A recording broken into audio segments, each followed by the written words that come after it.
Okay, so I got another video for you. I'm quiet because my boys are upstairs sleeping. So basically today's video is all about the way you think of things. So what I was trying to think of how to word it. Okay, so the quality of life is all a product of how you look at everything that happens in your life. So it just so happens last weekend, I was coming back from New York, and I'll tell you that whole scenario with the airplane, and me getting stuck at the airport for like 16 hours. Then it just so happens that yesterday I was having a conversation at the studio about one of my clients that says she hates running. And then somebody messaged me on Facebook and they said, you know, you always talk about happy hormones in your pictures and on some of your videos, but I never feel that. So it just so happens that they're all linked together. So first things first, and then something happened with a client with a job opportunity that she didn't get the job, and I said, and I told her how to think of it. So, and then I used my whole situation of what happened last week as an example. So here's how I think of everything. I think everything happens for a reason. So literally, me and my son was supposed to be on a 10:30 flight from New York to California, and we missed our flight. But literally, I'm very organized. My ticket said said US Air, but I thought it said JetBlue. We got dropped off at JetBlue. I was out an hour and a half early. Couldn't print my ticket because I wasn't supposed to be there.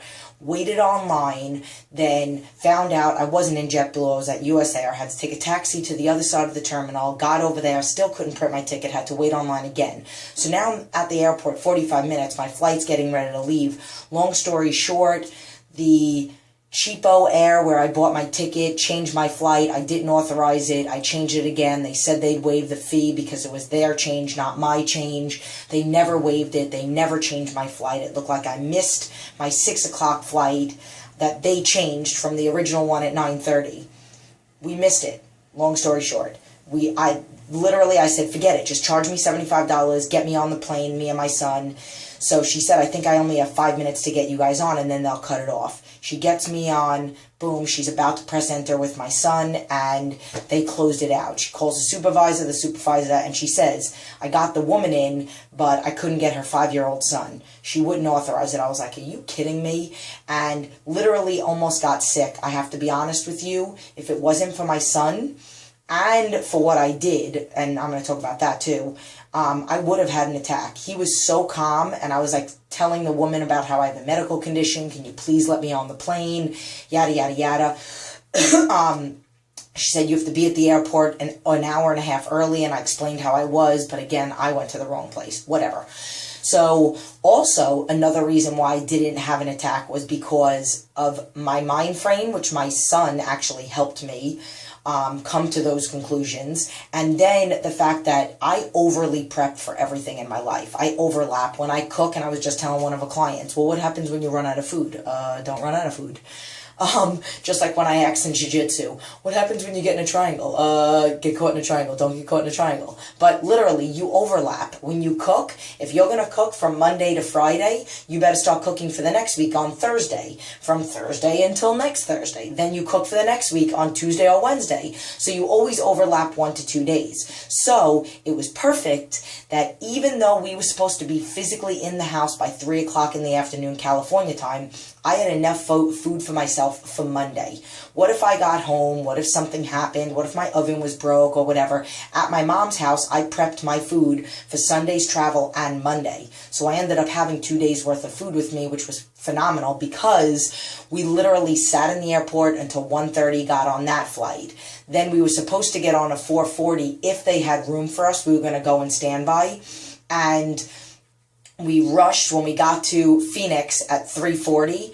We rushed to that terminal, and they had 12 people on standby ahead of us, and we couldn't get on.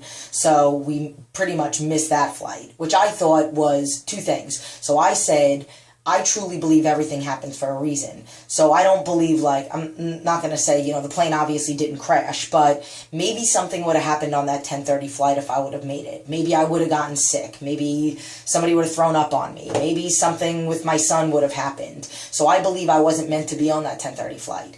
And then when we missed that, well, when we weren't able to get on that 4:40 flight, I was like, you know what? It's probably a good thing because my luggage is technically in their system to go on the 8 o'clock flight, which is what she put us in the system for because the 4:40 was booked. So we ended up sitting at the airport from 3:40 in the afternoon until 7:30, 7:45 when we were able to get on the plane. Got on the plane at 8 o'clock, didn't get back to my house, landed at like 10:06. Didn't get back to my house until like 11, emptied some stuff out, got to bed at 12 o'clock. So we were literally traveling for 16 hours, or I was in an airport for 16 hours. I had been up for 23 hours. Still got up and critiqued food logs, but whatever. The point of this is about the way you look at things.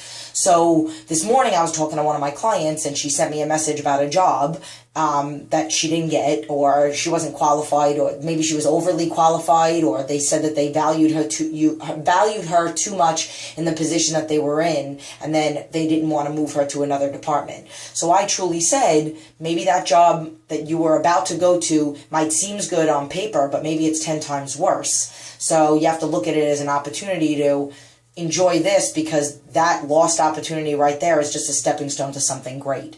Just like if you break up with a boyfriend, like it obviously wasn't meant to be with that dude, and he's the stepping stone to your soulmate. I mean, I truly believe all the garbage that I went through with all the boyfriends that I was with all led me to this, and I'm so glad, because maybe I wouldn't appreciate him as much as I do because of that.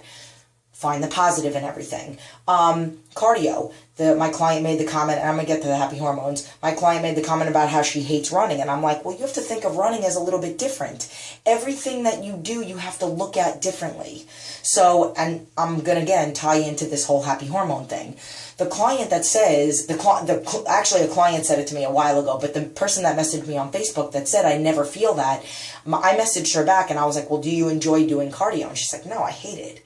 And I was like, well, then that's it. You cannot allow yourself to enjoy what is going to happen to your body. Like, if you go into the gym and you just hate it, and all you're thinking about is, I hate working out, as you're doing alternating rows or as you're doing push-ups, how are you going to feel good about working out? How are you even going to absorb the fact that you did 20 push-ups instead of 15 like you did last week? Because you're just so miserable in the journey that you don't get the opportunity to enjoy it, to feel any happy hormones. You know, you don't get to enjoy cardio. Cardio is, and all workouts are supposed to make you feel good if you enjoy what you're going through, if you look at it a different way. I'm going into a workout with the opportunity to see how strong I can be, how much weight I can lift, you know? What is my workout going to be like? How fast am I going to get it done? How many reps am I going to do? Am I going to feel swollen afterwards? Like, that's what I go into all the workouts for. You know, that's what I do with all my clients. They're always looking forward to the next one because it's never the same workout. How strong are they going to get? What are they going to be able to lift? You know, maybe they were only able to get if I tell them, they have to do clean and press 15 reps, and now I up their weight. Are they getting 6 this week, and then they'll get 8 in a row next week, and then they pick it back up and go again? Those are my philosophies on training. We're not even going to get into that. If you're a client, you would know. But again, it's all in the way that you look at it. So I might not have loved running. I learned how to run when I was younger. I had a track coach teach me how to run, so I can run at 14.0 miles per hour on the treadmill, and I glide because I know how to land the right way. I have terrible knees. I was told by 2 surgeons many years ago that I needed to get a double knee replacement for my patella being malaligned or whatever. And I said, no, I'm not going to do that. I'll do physical therapy. I'll learn how to run. I'll do all this other stuff. And I have fasciitis in my feet. That's super disgustingly painful. But if you mentally learn how to check yourself out of it, and you learn how to do things and enjoy it. And with me, I look forward to running because, number one, I want to see, can I beat my time? Number two, I like to change it up. So like, I'll run, then I'll jog, then I'll go on an incline, then I'll sprint and whatever. So then it makes the time go by quicker, which I've talked about that a lot whenever I do talk about cardio, that it shouldn't just be like you running for 45 minutes straight. That's mentally exhausting. Oh my God, I have 44 minutes left. Oh my God, I have 43 minutes left. But if you think about the next interval, I also, and I can do it, and one of my clients said to me yesterday, how do you do it? How do you read when you're running? And it's because I know how to run like a ninja from that coach. So my upper body just barely moves and my lower body is gliding. So the book is not bouncing up and down. Plus it's on extra bold print on my Kindle. But I can't wait. Like, I actually finished doing my run this morning, but I knew it was time for me to go start eating breakfast, and I was walking around my house with my Kindle because I had to finish the chapter. So like, find something that you're really excited to learn, or a murder mystery or a fiction book. Like, it doesn't have to be, it could be educational or it could just be for recreation. And you can still put yourself through a good workout. Maybe you read the book a chapter as you're running for your 3 miles, and then you do your sprint for 30 seconds, but you might not be reading. Like, again, I could read while I'm doing all those things. Get music. That is a super motivator, but you have got to change the way that you think of things. Everything in life. Cardio, it should not be a chore. It should not be punishment. It should be a reward. That's also the reason why I talk about how I don't cheat, because I don't want to think about my workout tomorrow as I have to do extra, or I have to do it because I ate bad yesterday. I work out because I want to work out, not because I have to make up for something, even though I do have to stay like this and to motivate people and all that other. That's the kind of pressure that I like. Those are my coping skills. I need you guys. It's like, I don't have to do it. Like, that's also part of the reason why I don't compete. Because I don't want to, 2 things. I don't want to, well, more than 2, but I don't want to feel like I have to get to the gym because I'm competing. And when people ask me in the gym, like a guy did yesterday when I had 9 plates on each side of the leg press, what are you training for? And I'm like, oh, life, my health, my clients.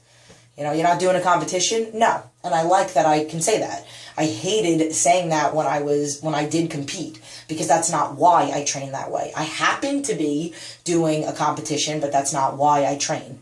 I look like this because of me. I look like this because I train like this for me, for my clients, for my son, for my family, for my health, for everything. And then all that gets me in shape to be able to do a jiu-jitsu tournament if I want to tomorrow. I don't have to worry about making weight or anything like that, and training harder and doing competition training. If I wanted to walk on stage, I could. Not to be in a cocky way. I probably would have to do a little prep, but that's not why I do it.